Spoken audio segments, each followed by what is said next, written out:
اچھا، تو آج ہم ایک بہت ہی کلاسک موضوع پر بات کر رہے ہیں۔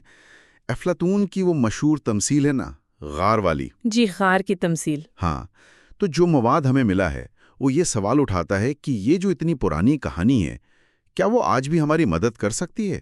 مطلب آج کل جو اتنی معلومات ہیں، سچ کیا ہے، جھوٹ کیا ہے، اس سب کو سمجھنے میں؟ بالکل، اور حیرانی کی بات یہ ہے کہ یہ 2500 سال پرانی بات آج بھی اتنی ہی ریلیونٹ محسوس ہوتی ہے۔ صحیح۔ یہ ہمیں سوچنے پر مجبور کرتی ہے کہ ہم معلومات کو کیسے دیکھتے ہیں، اور جسے ہم حقیقت سمجھ رہے ہیں، کیا وہ واقعی حقیقت ہے بھی یا نہیں؟ تو آج ہم یہی کرنے والے ہیں، اس تمثیل کو ذرا کھول کر دیکھیں گے اور اسے آج کے دور پر لاگو کرنے کی کوشش کریں گے، ٹھیک؟ جی بالکل، یہی مقصد ہے۔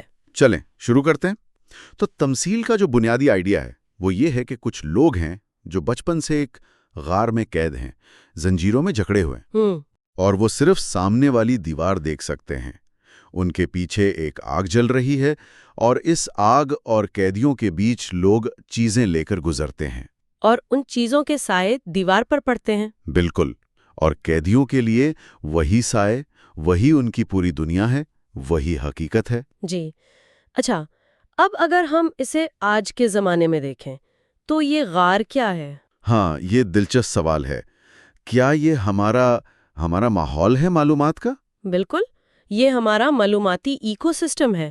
آپ کی social media feed, news apps, وہ الگورتھم جو فیصلہ کرتے ہیں کہ آپ کیا دیکھیں گے۔ اچھا۔ یہ سب مل کر اکثر ہمیں ایک محدود نظریہ دکھاتے ہیں، وہی چیزیں بار بار دکھاتے ہیں جن سے ہم پہلے ہی متفق ہوتے ہیں۔ تو ایک طرح کا ایکو چیمبر بن جاتا ہے۔ بالکل، ایک بازگشت کا کمرہ۔ تو یہ آج کا غار ہے۔ تو اس کا مطلب یہ ہوا کہ قیدی پھر ہم خود ہوئے، معلومات استعمال کرنے والے؟ ہاں، کسی حد تک ہم جو یہ معلومات کنزیوم کر رہے ہیں۔ لیکن سوال یہ ہے کہ کیا ہم صرف غیر فعال طور پر، یعنی پیسیولی بس قبول کر رہے ہیں جو دکھایا جا رہا ہے؟ یا یہ ماحول خود ہمیں ایک خاص طریقے سے سوچنے پر مجبور کر رہا ہے؟ یہ ایک بہت اہم نقطہ ہے۔ غیر فعال ہونا تو ہے ہی، لیکن ماحول کا اثر وہ بہت گہرا ہے۔ اب آتے ہیں ان سایوں پر۔ ہاں، وہ سائے جو دیوار پر تھے۔ آج کل وہ سائے کیا ہو سکتے ہیں؟ شاید ایک سنسنی خیز نیوز ہیڈ لائن جس کا پورا سیاق و سباق غائب ہو، یا وہ وائرل تصویر یا ویڈیو جس کی حقیقت کچھ اور ہی نکلتی ہے بعد میں۔ بالکل، یا سوشل میڈیا پر شیئر ہونے والی کوئی ادھوری کہانی۔ یہ ضروری نہیں کہ یہ سب صریحاً جھوٹ ہوں، لیکن یہ اکثر حقیقت کا ایک مسخ شدہ، نامکمل یا کسی خاص ایجنڈے کے تحت دکھایا گیا عکس ہوتے ہیں۔ تو یہ تو کافی پریشان کن بات ہے۔ تو پھر اس سے نکلنے کا راستہ کیا ہے؟ وہ روشنی یا غار سے باہر کی دنیا کیا ہے؟ روشنی صرف زیادہ معلومات نہیں ہے، وہ ہے حقیقی سمجھ۔ حقیقی سمجھ؟ ہاں، تصدیق شدہ حقائق، مختلف زاویوں پر غور کرنا، اور سب سے اہم، تنقیدی سوچ، کریٹیکل تھنکنگ۔ اچھا، یعنی صرف دیکھنا نہیں بلکہ سمجھنا اور سوال کرنا۔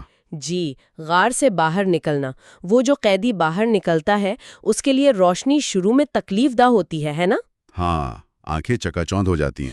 تو سچائی کا سامنا کرنا، اسے سمجھنا، یہ ایک مشکل سفر ہے۔ اور آج کل یہ سفر شاید اور بھی مشکل ہو گیا ہے۔ بہت زیادہ، کیونکہ آج سایوں کی تعداد بہت بڑھ گئی ہے، معلومات کا سیلاب ہے، اور یہ سائے پہلے سے زیادہ پیچیدہ، زیادہ کنونسنگ ہو گئے ہیں۔ کیسے؟ مطلب؟ دیکھیں، الگورتھم ہمارے تعصبات کو مزید پکا کر سکتے ہیں۔